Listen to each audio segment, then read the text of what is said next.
Hello, everyone, and welcome to today's webinar, Pivoting Your Case for Support and Fundraising Plan, Relevant Action Steps in the Time of COVID-19. My name is Katrina Panslow, Marketing and Digital Communications Manager at CCS Fundraising. Before we get started, I would like to go over a few housekeeping items so you know how to participate in today's session. We've taken a sample screenshot of the attendee view. You should see a control panel that looks like this at the side of your computer screen. You may have joined the presentation using your computer speaker system by default. This means if you can hear music through your computer, you should be able to hear the presentation. If you prefer to join over the telephone, open the audio section of the control panel for your dial-in information. You will have the opportunity to submit text questions to today's presenters by typing them into the question box in your control panel. You may send in your questions at any time during the presentation, and we will attempt to address as many as possible during the Q&A portion at the end. If we are unable to get to your question, we will reach out via email to answer it in the coming days. Today's presentation will also feature a few poll questions. When they appear on the screen, simply click on your answer. We will also share the recording and slides from the session via email later this week. And with that, I'm pleased to introduce today's panelists. Denella Clark, President of Boston Arts Academy Foundation, Melissa Cording, Director of Development, Bridge Over Troubled Waters, Andrea Finnerty, Chief Development Officer of Cambridge School of Weston and past President of Women in Development, and David Woodruff, AVP and COO of MIT Resource Development and current President of AFP Massachusetts. All of our panelists are connected and are members of both AFP Massachusetts and Women in Development. Our moderator for today is Kate Villa, Corporate Vice President of CCS Fundraising. And with that, we'll get started with our very first poll question.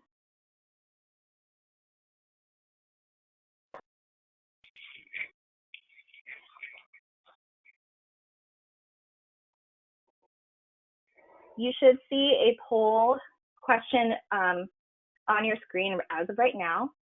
Please go ahead and select which sector you represent today.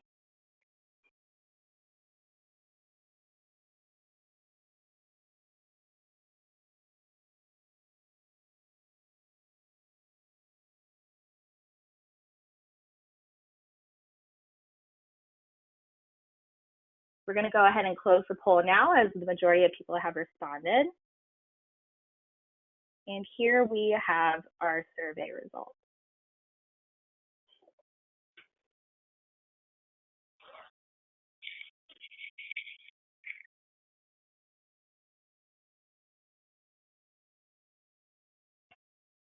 Excellent. So it looks like the majority of us on the line today are represent education institutions.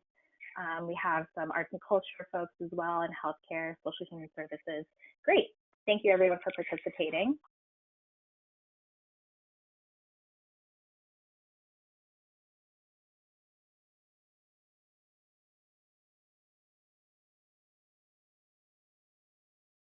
We now have our next poll question here.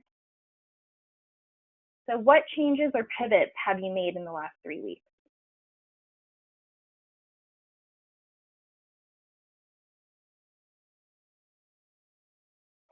Please go ahead and select every strategy change or new change that you've done in the last 3 weeks.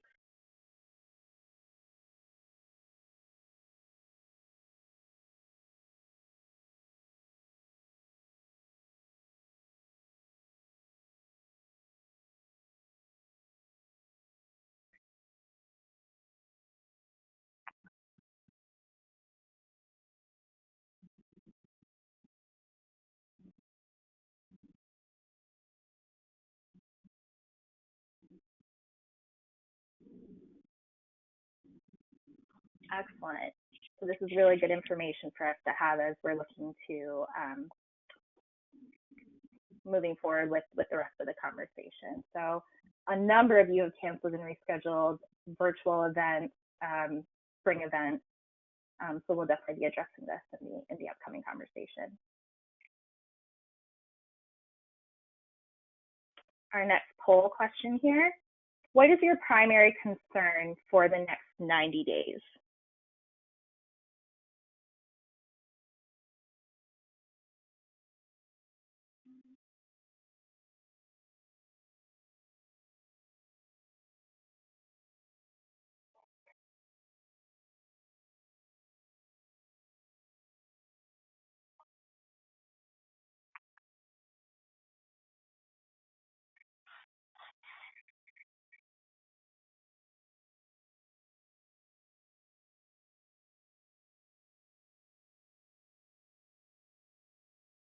Thank you to everybody who has responded. I'm going to go ahead and close that poll for now.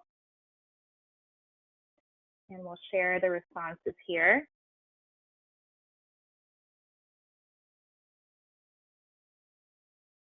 So it looks like a number of you, understandably, makes sense here that you're thinking about the implications of your canceled and rescheduled virtual events, your annual fund goal. A lot of you are in campaigns, and a good number of you are looking and concerned about your emergency fund or making payroll. Great, and we have one last poll question here. Are you currently in a campaign? I'm going to go ahead and launch this poll now.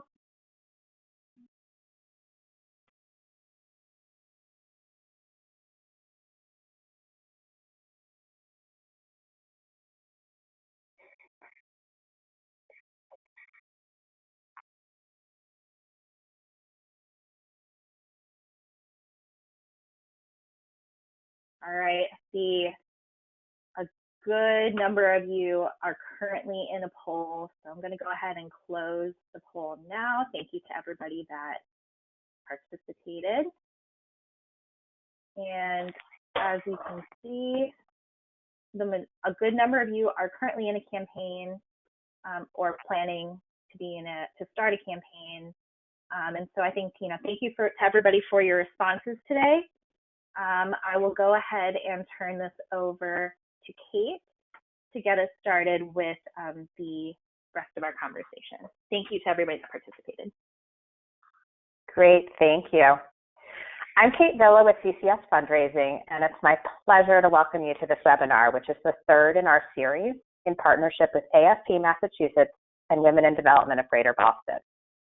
And thank you for taking the time to answer these poll questions. It's always really important for panelists to know who's in their audience so they can tailor their responses correctly. I want to talk a little bit about some lessons learned in times of crisis. So over the past 7 decades, CCS has extensive experience in dealing with times of crisis, from natural disasters, terrorist attacks, and economic stress. For the time being, we are focusing on today's issue from a public health perspective and the immediate implications of social distancing on fundraising. Our suggestions will focus around that. If times change and this becomes a prolonged economic slump, we can address that in future webinars and publications. But for now, let's think about what's in front of us because situations are rapidly changing. There are several things that we've learned through these challenging experiences. We acknowledge that this particular challenge with the coronavirus is different, but that there are precedents that can help inform a way forward. When we think about historically reliable steps, if you've been on any of the previous webinars that we've been hosting over the past 3 weeks in partnership with WID and AFP Massachusetts, you've seen the next slide.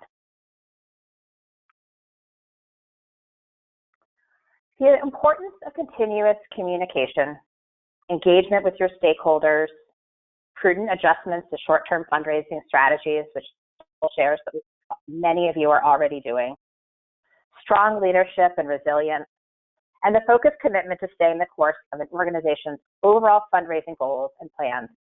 That's become the new normal over the past 3 weeks, right? Challenging times offer an opportunity for organizations to strengthen and cement relationships with stakeholders, as well as to affirm your mission and demonstrate your relevance. Donors look to their charities as vital resources, And nonprofit organizations that stay the course and keep their stakeholders engaged ultimately emerge successful. Penelope Burke has been doing research on why donors stop giving for decades, and the data is very clear. Donors who stop supporting specific nonprofits do so primarily because they no longer feel connected. This is even more clear during and after a crisis. It may feel scary, like now is the time to pause or delay your activity. I saw that 7% of you have your campaigns on pause right now, right? But it's very important to note that while this is an unprecedented situation, in previous crises, those who continued to push forward ultimately succeeded, and those who took a step back lost ground that took years to make up. So when we think about the two principles that are most important to concentrate on right now, this is number one. If you have a special role to play in the current public health issue, explain it. Even if you aren't on the front line, something that you do is more important now than ever. Your core mission is relevant now and will be even more relevant in the blue sky times that we know are ahead. The second principle is to engage and motivate your stakeholders. If you've talked to me at all over the last 3 weeks, you've probably heard me say, let leaders lead. Leadership starts at the top, and your key leaders can help set the tone. Ask for advice and leadership from your board members and other advisors. They can help shape pivot plans, make stewardship calls, dive into your case for support, or make challenge gifts to encourage others' support.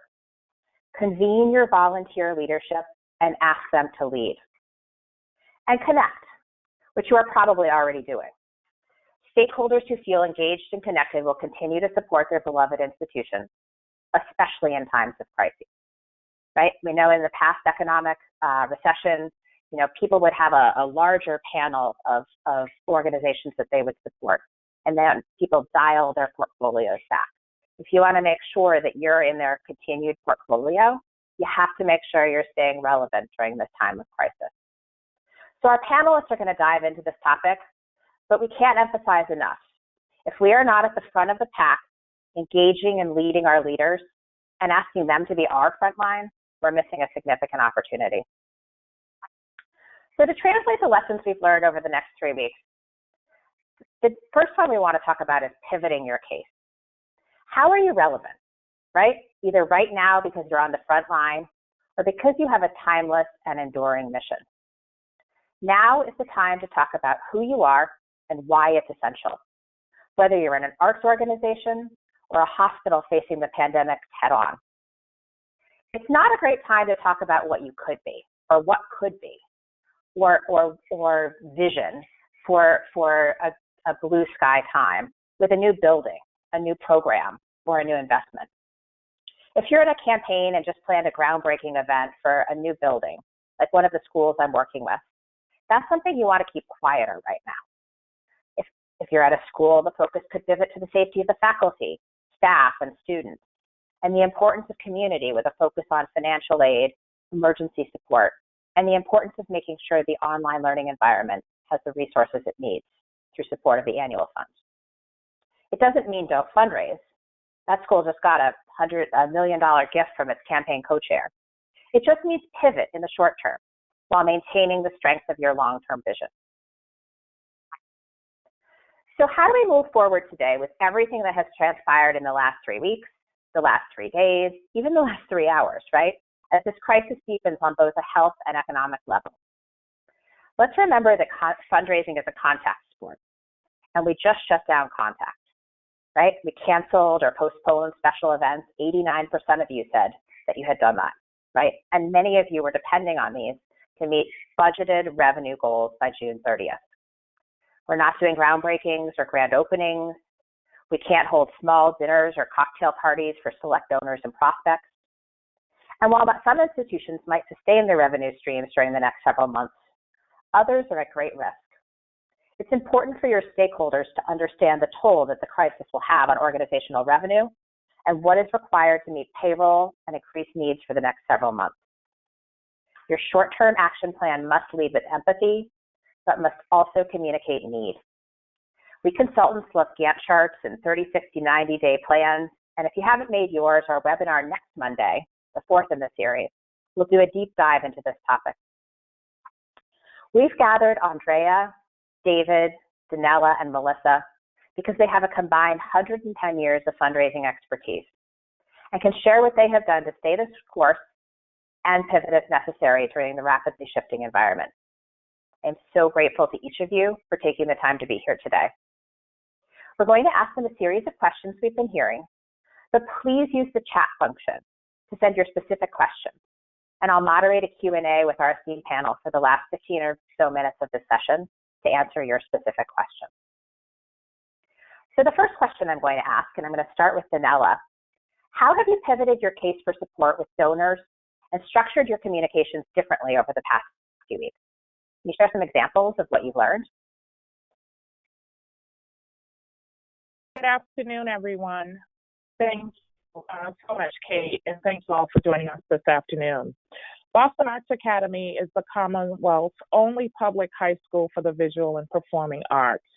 BAA has the highest amount of LGBTQ students proportionately, and many of our students come from low-income backgrounds.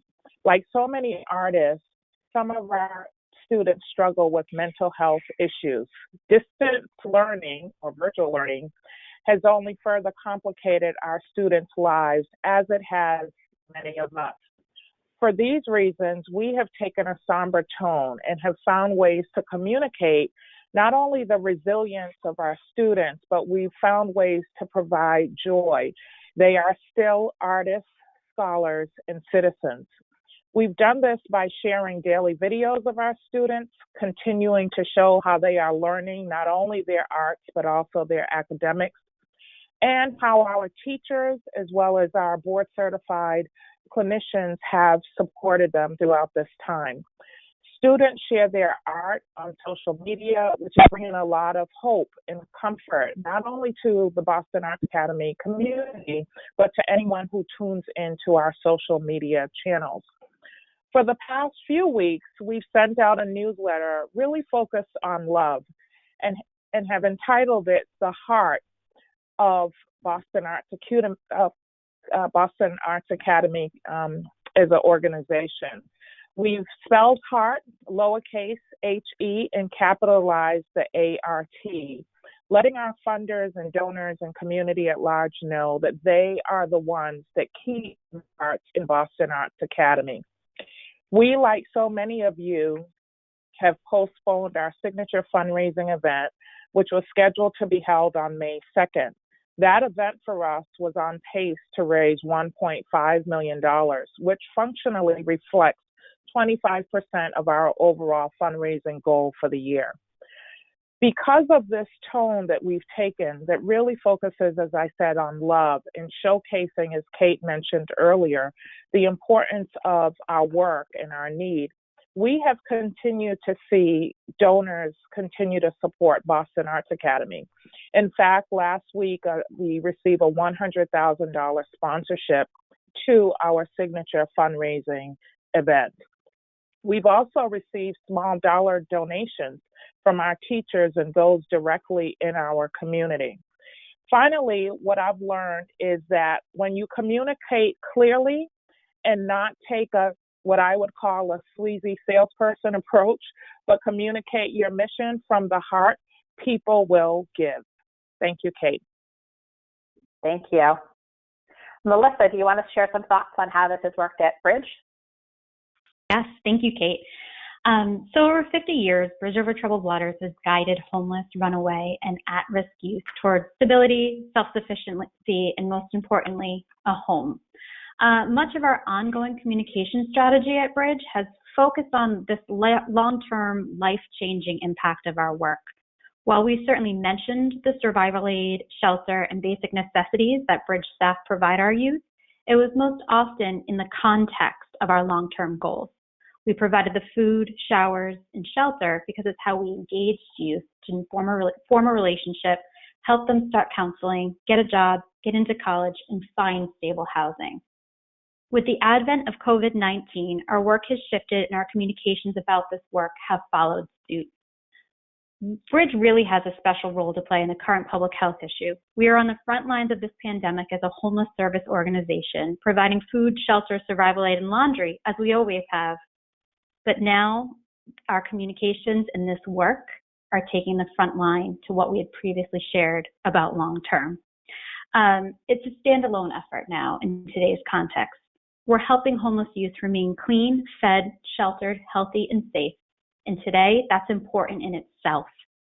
Feedback from our supporters and from everyone in our community has been positive. This has been the right shift. We're not going to forget the importance of sharing these long-term goals, and we still do, but for right now, it's in the context of how health, safety, and survival today means long-term success for tomorrow. And through this, we've made it a priority to share how this situation is uniquely affecting our daily operations, our staff, and our youth, but in ways that are really specific to the experience of homeless youth. And we've also had great response to that. Our first communications went out regarding how we were mobilizing our staff, adapting our programs, and really responding to the advent of COVID-19. And we really tried to do this from our perspective, not just about extra cleaning, which we were doing, but how we were changing our cots head to toe, scattering meal times, increasing our access to showers and laundry, and helping youth move out of colleges and into our housing. Details that illustrated the work that we do and the basic necessities that we provide in the context of COVID-19. Our second set of communications reminded supporters that we're still in full operations of support. Our third set focused on the stories of individual youth and their experiences during this crisis. And looking ahead, we'll continue to do those two things as the situation continues to evolve, really highlighting Bridge and our youth. I think one of the important things, though, is throughout all of this, we have given our supporters a way that they can be a part of these efforts. We've shared with them ways that they can support, certainly through monetary donations, but also through in-kind donations of cleaning supplies, masks, and even writing notes of encouragement to our staff to really thank them for still coming to work and being on those front lines. We really wanted our entire community to feel like they're a part of this response and that they are helping youth who are experiencing homelessness now more than ever. And it's also given us a great opportunity moving forward to really steward these donors and think about how we can bring them more closely into the work we do, both now and in the long term. So that's been us so far. More to come. Great. Thanks, Melissa. Really important work. Andrea, you want to talk about how this has worked at Cambridge School of Weston? Sure. Thank you for having us, and thank you, everybody, for joining us. We also were in an interesting position that all this was happening for many schools, maybe while you were on spring break. So our community was not with us. And so I think thinking about these pivots that we're making, doing it in a time when everybody is sort of scattered, maybe even unexpectedly because they're on spring break. So I kind of wanted to remind us that we actually didn't pivot for our case for support, right? We are using this opportunity to remind our constituents about the core of who we are and remind everyone why they're with us in the first place, the shared belief in the importance of progressive education and their love of our institution and CSW, similarly to the way Denella and Melissa have spoken. At the Cambridge School of Weston, we moved forward grounded in our mission and our values. Our mission is to provide progressive education that emphasizes deep learning, meaningful relationships, and a dynamic program that inspires students to discover who they are and what their contribution is to the school, their community, and the world. A core value is student-centered teaching that is relevant in today's world. And while so much has changed in the last 3 weeks, our unwavering commitment to these principles really has not. And our job is to bring to life how what we are doing is tying right back to our original mission. Like so many of us are doing, right? Our first order of priority was health and well-being, both physical and mental, and the safety of both our international and domestic day and boarding community. And I know David will be speaking about this a little bit more. So I'm kind of going past the tacticals So the first rounds of communication we all did was the tactical communication about what are we doing to shift all of our work. And I think we landed on 3 points that we're starting to communicate. And the first one being every institution has a role to play in this crisis. We are not on the front line in this very moment directly. However, we're educating the next generation of kids to be resilient and come through this and provide stability and build community during a crisis. One of the biggest public purposes we see is to use our influence and reinforce the importance of following these public health guidelines. So sometimes it's our teachers that will be able to get to the students and say, please follow these guidelines that are coming, and here's why they're so important. So we are really leveraging these connections and relationships. The second message is we are not closed. I think many of us are wondering, when we have to say our campus is closed, the physical campus is closed, but we as a community are not closed. Quite the opposite. Our admission events have moved on virtually. We've created a dynamic online curriculum platform in the last 7 days. We've engaged our students to have club meetings. Our alumni are reaching out to each other, trying to understand how they can be supportive of the class of 2020 going through this. But we're also trying to understand and make sure that we respond to the COVID-19 crisis as a community.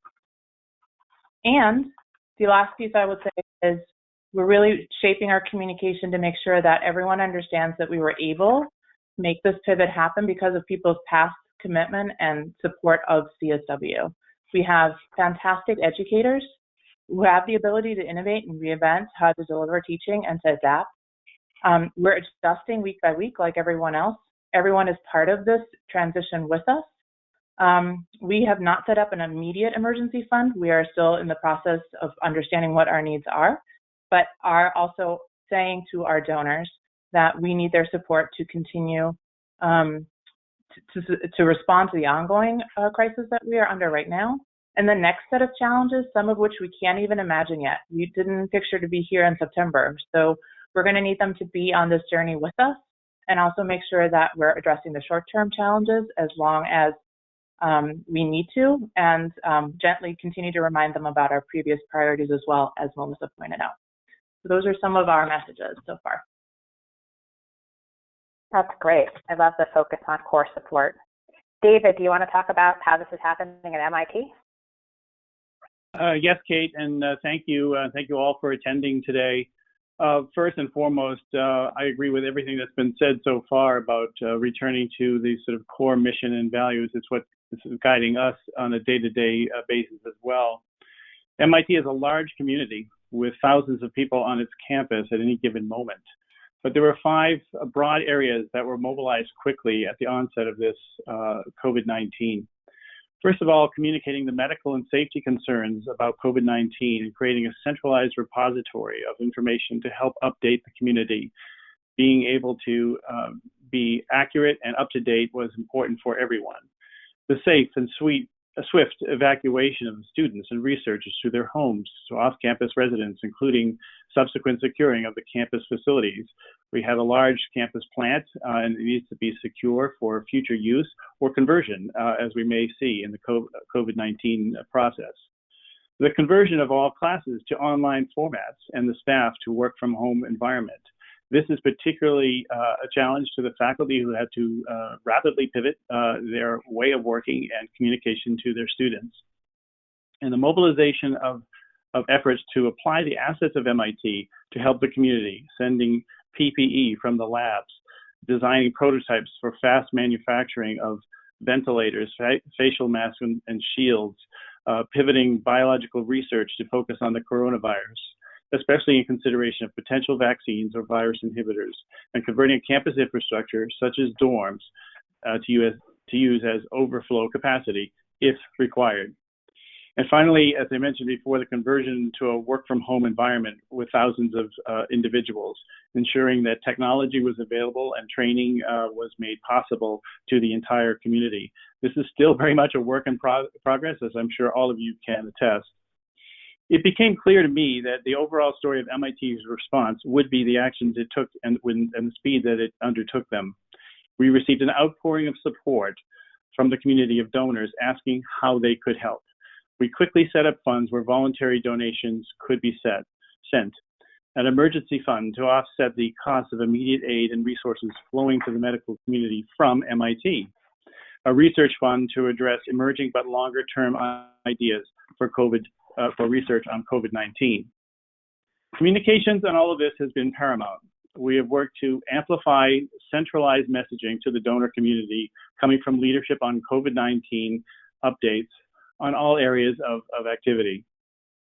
We have talked to our donors directly to ensure they are safe and well and listen to their situations, mindful of their own personal financial challenges in this time of market swings and so on, but first and foremost, making sure that they are well. We're collecting the stories of impact to tell the donors, inspire pride in the institution. Most surprisingly, I shouldn't say surprisingly, but interestingly, the span of alumni activity that are also involved in the work of aiding COVID-19, including the work of MIT startups. We have decided to withhold outright discussions of fundraising unless responding to direct inquiries of that sort. We decided immediately that this is not the time to do a lot of asking, but rather bringing the community together. The overall goal has been to create a buzz, exude confidence in the problem solving that we are undertaking and the value that we are returning to society and the hope for returning to normalcy. Great. I want to follow up on that, David, because I think that you talked a little bit about how you've adjusted your fundraising. So can you talk a little bit about what you've changed and what you've kept the same? So certainly the first, as I mentioned before, adjusting to the work from home environment for a very large staff has been taken some deliberate steps. Managers have had to learn how to do this and instill regular engagement of staff, updating them on activities and making them feel closely knit to the mission, to the purpose, and making sure they're checking in on their welfare and so on. It's been very interesting and uplifting to be part of those regular conversations. Second area, relaxing metrics on the typical in-person visit goals and in favor of greater virtual contact and story gathering, where we are learning from alumni stories and faculty inspiration, and that adds to the rich story of our impact. We have, of course, canceled gatherings like reunions and commencement. These decisions did not come easily, but there will be plans for making those up in due course. These are milestone events, and we will want to honor those that have missed these particular occasions. But our goal is to focus on the long-term engagement and impact. We are mobilizing many virtual discussions, even dinners right now, to maintain cultivation activities, engagement, and regular communication of what we're doing. Great. Sounds like you're focusing on both you have a large team, so your people, and also your donors and your people. So that's fantastic. Mm-hmm. Andrea, do you want to share how it's working at your school? Sure, and I think I'm going to focus on everything that David has said. We're doing a lot of that same work in a smaller community, obviously. But when I looked at this question, I looked at it a little differently, and I really looked at, what have you changed and what have you kept the same? And really, what we've not changed is our commitment to our students and their education and our willingness and want to make sure we provide alumni community. We're just looking at new ways of how we're going to do that, and we're asking for the first time in maybe in a while how the alumni want to be part of that. It's a great opportunity to look at creating a conversation, and it's been so heartwarming to see and get ideas. So it's a real opportunity that we are, while it's an event that we've had to cancel, we've been trying to stay away from the word cancel and are using maybe reimagined or postponed or in progress because we want to focus on the fact that we're not shutting down and we want everybody to be a part of it, right? Our commitment to the community, the greater community of Boston and the world has not changed, and to do good in it. And we are right now trying to understand what we can do to be responsive after, of course, first taking care of our students and their education and their well-being, as well as our parents. We have the same commitment to our donors and stewardship. And again, we're getting some great opportunities to have that look a little bit differently. Looking at milestone events or things that are important, like Grandparents' Day, there's all kinds of great ideas about how we can maybe engage with our grandparents on Grandparents' Day. We are not canceling it. We are going to have it, maybe through Zoom. Maybe our students are going to teach their grandparents how to use some of this interactive media. We're pushing a lot of our alumni to use social media and Facebook to stay engaged with us, and not everyone's comfortable doing that. So we are looking at just creative ways that we can make sure that all of our constituents stay connected to us. Great. Super, super strategy. I love the idea of thinking about the kids and their grandparents. It's warming my little heart. Melissa, do you want to talk about how that's working at Bridge? Yeah, and Andrea, I love the idea of reimagined versus canceling. It's a really great way to think about this, and we're doing a lot of the same here. And now I'm going to use that word all the time. Our now postponed gala was for May, had been also on May 2nd. Our reimagined gala is now rescheduled for the fall, and we were also in the middle of a campaign feasibility study. Both strategies here have shifted, but they have not stopped. We've been using this time instead to engage our gala committee and potential sponsors, steward our current gala donors, and really communicate more about what Bridge does to all of these involved groups. Quite honestly, traditionally for Bridge, many of our gala sponsors had not been as close to the organization as I think any development director would have liked. They've been more event donors. So this pivot is actually giving us an opportunity to bring this group closer to the organization. So it's giving us more time to do that between now and the fall, and it's giving us more and more reasons to reach out to them in a more timely manner. And we're being timely, we're being appropriate, we're being respectful. There are some people where the ask for sponsorship that would have come, this isn't the right time. And for those people, we're really thinking that on a one-by-one basis. And as for our feasibility study, we were really finding up leading up to kind of the coronavirus pandemic coming to the United States that we were having issues scheduling meetings. People were becoming overwhelmed and busy and didn't want to meet in person, certainly. So it was harder to schedule. We decided to really recalibrate our efforts here, and we'll plan to use this time frame to strengthen our case and again to over-communicate in ways that we might not have had the opportunity to do so before. Great. Thanks, Melissa. Denella, do you want to talk about your reimagination? I agree with everything that Andrea, David, and Melissa said, but for all of us, even those of us on this call, we really are in the relationship business, and a big part of our work involves face-to-face meetings and solicitations. We're all working remotely due to COVID-19, so that is a huge change. Also, like many of us on this call, our fiscal year ends June 30th, and as Melissa said, ironically, our event was on the same day, May 2nd, so we were both competing for Mayor Walsh. I think he was scheduled to do both, and I'm sure he will do both. Shout out to the mayor who's doing a phenomenal job. But our fiscal year is scheduled to end June 30th, so our fundraising goals have changed, and we've now had to, as Andrea says, come up with multiple scenarios and reimagine how we get to that goal, communicating with our board of directors and other key stakeholders. What has not changed, though, as David says, is our love for our students, our fierce sense of urgency to ensure that they have what they need. We continually communicate and over-communicate. Working as a team, we've added not just our weekly check-in, but daily check-ins. And we've kept our eyes on the goal, just really coming up with different scenarios and different plans to continue to ensure success, because my belief and our belief is that our students are going to need us more than ever post-COVID-19. Thank you. Great. So in thinking about who can help you move this forward, right? Our boards, our fundraising leaders, our campaign cabinets if we're in a campaign, or advancement committees if not. How have all of you on this panel engaged those people to lead during this critical time? Andrea, do you want to start? Sure. So in my scenario, I started with our board chair and our development chair. As I was shifting our messaging and our new fundraising plan, I needed sort of a kitchen cabinet, a small one, to kind of start understanding if we were heading in the right direction. Our fiscal year does end June 30th, so we did have a big sense of urgency. Some of you on the call might have until December, but those of us who are really trying to close the books needed to do it now.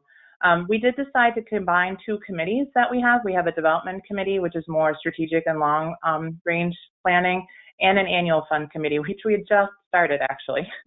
And we are trying to combine, and they're more tactical. So we're actually going to combine them so that we can mobilize everybody at the same time and not spend so much time in meetings, and hope that we can just galvanize around our focus. What we said to all of our volunteer leadership is we really pointed out a four-point plan.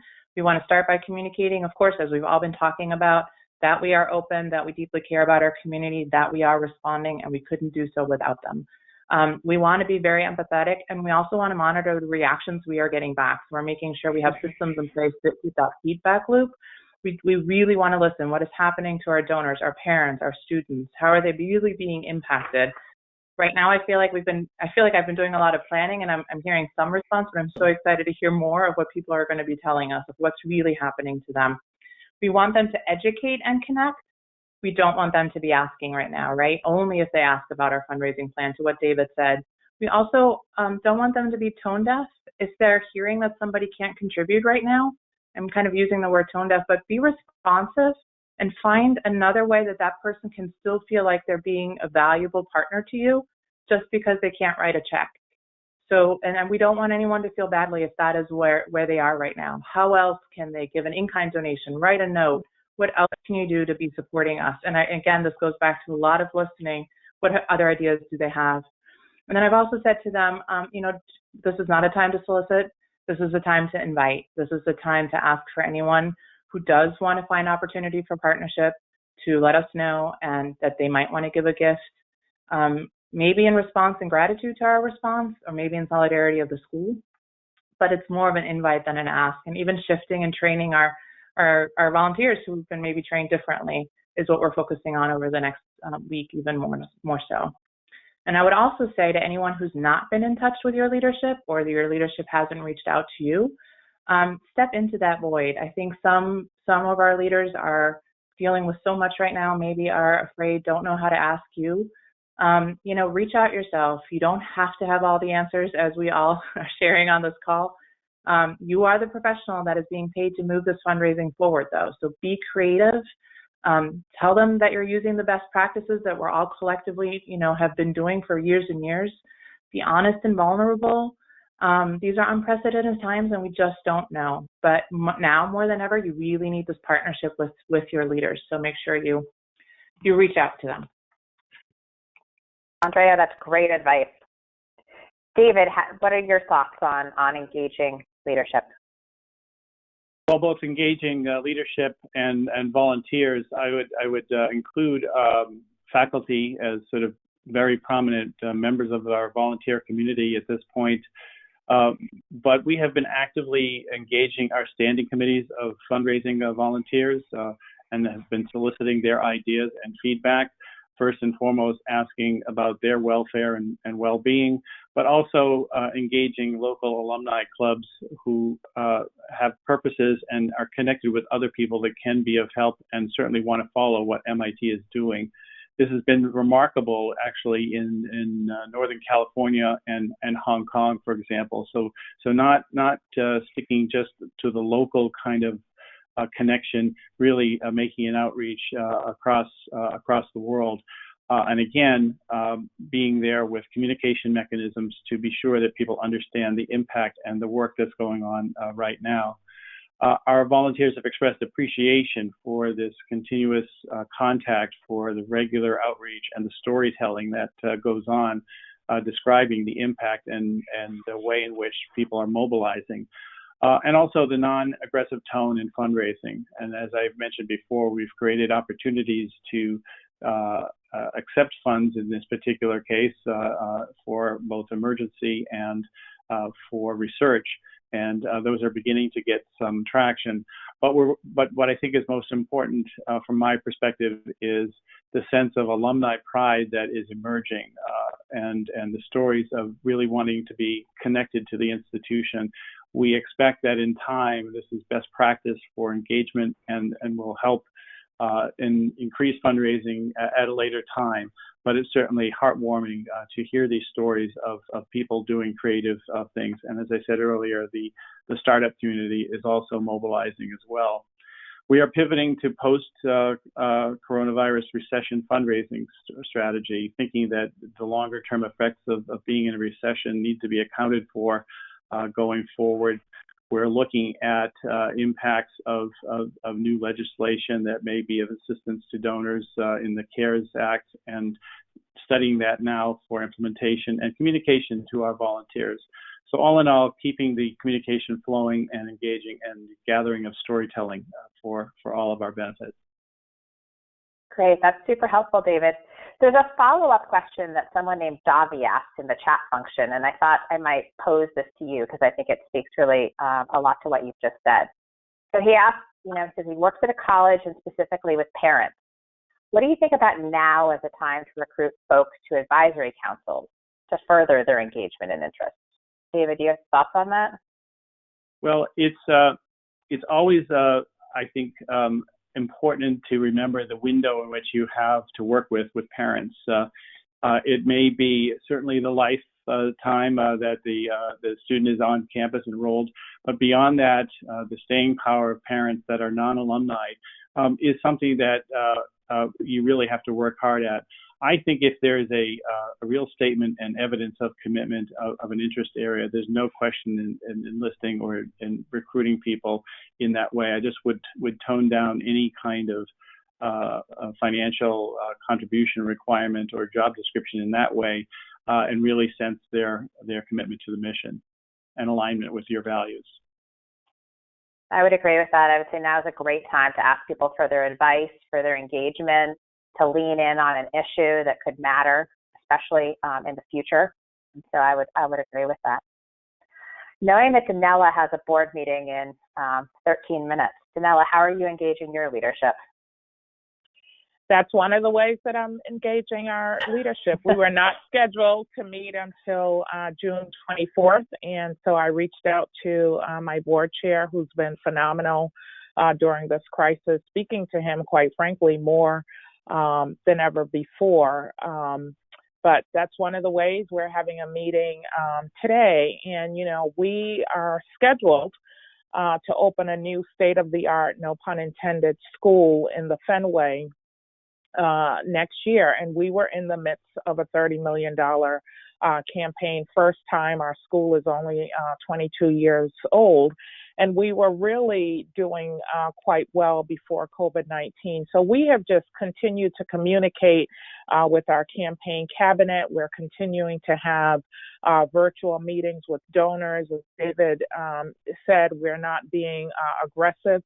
We're taking a somber tone, but again, to my surprise, and I really think it's because of how we are leading in this time with a somber tone. Many of our donors, particularly our major donors and those who are nearest and dearest to us, have said, how can I help? We know that the needs are immediate and urgent. And then from a staff perspective, I know that some of my colleagues are on this call, our Vice President of Philanthropy. We continue to have weekly internal campaign cabinet meetings, and then I'm in touch probably on a weekly basis with our campaign cabinet co-chairs, because once we get past COVID-19, we know that the building is going to open. And, as our mayor says, who we're fortunate, he's the honorary chair of our campaign, a building is just a building. It's the people and the programs in the building that make it work. And while we're taking this somber tone, we know that the needs are going to be greater than ever. And so we have to continue to find ways to communicate that. So that's what we're doing. Yeah. So Melissa, before I ask you to answer the same question, I think there's a little piece that you were talking about how you pivoted your feasibility study strategy. And Katie has asked, what would you say to board members who are saying we need to stop a fundraising campaign or push it back by a month? How are you integrating that into how you've convened, your fundraising leaders and engaged them? Yeah, absolutely. I think this is really an opportunity. We're engaging our board, our advisory council, and people that we were engaging through the campaign feasibility study, and we're not stopping. I think going back to the reimagining piece that Andrea brought up again, it's what do the next few weeks and the next few months look like? And that path might, it might take us a little bit longer to get to where we were going, but what are we implementing now that's timely, relevant, and appropriate? So for some people, that still might mean an ask. It might not be tomorrow, but it might be within that time frame. And for other people, it might not be. So I think more than ever, we all know that development is very segmented. It's really about listening to our donors. It's really about listening to our supporters. And we are listening more than ever.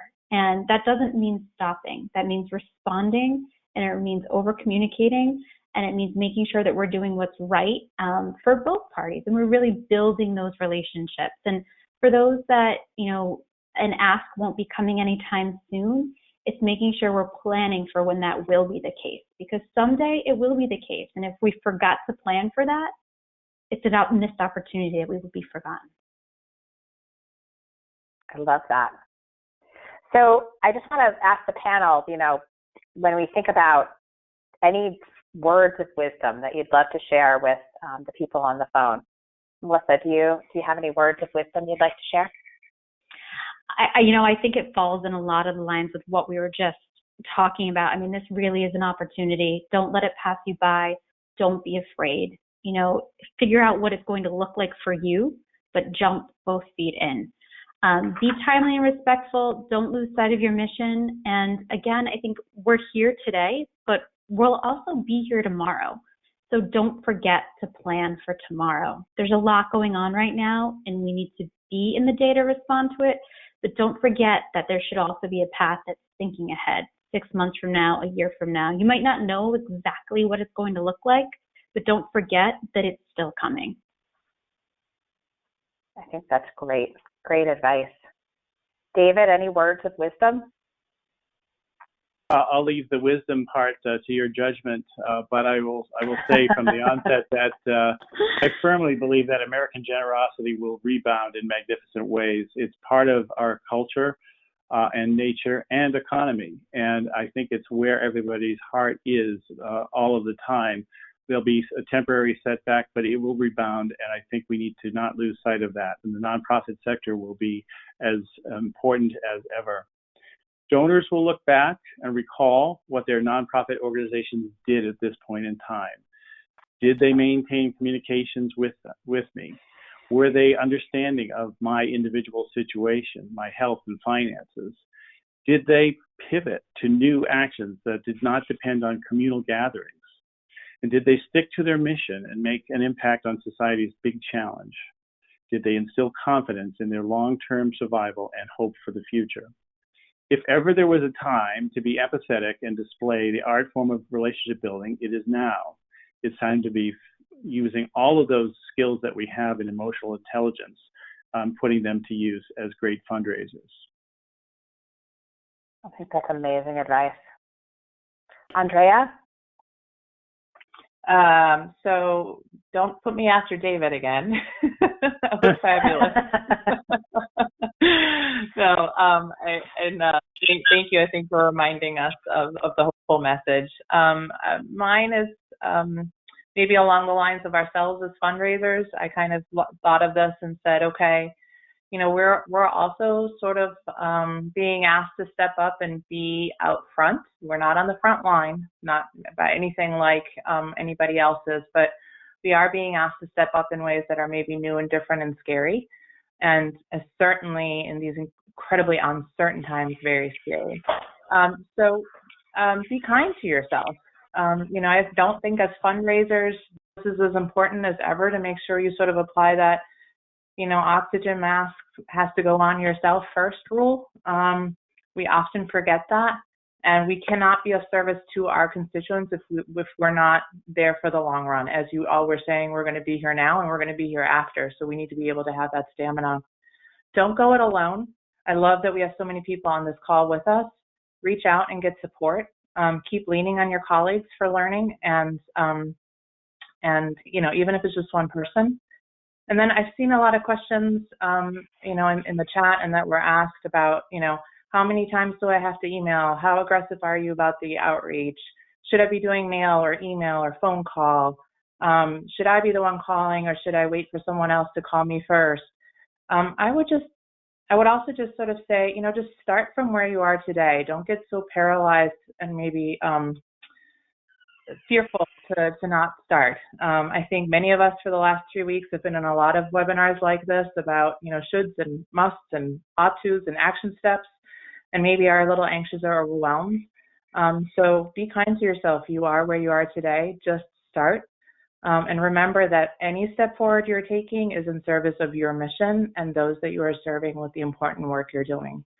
So keep doing the great job you are doing. That's fantastic. I think that's really important to focus on. All of you, there are 600 of you on here right now. All of you are really important, and you are being called upon to lead and pivot and make new ways forward, potentially like never before. And so I think Andrea's advice is really important, right? Think about yourself, put the oxygen mask on yourself first, and figure out a way forward. I think David's advice, again, just brilliant, right? You will be judged by what you do during this time. Are you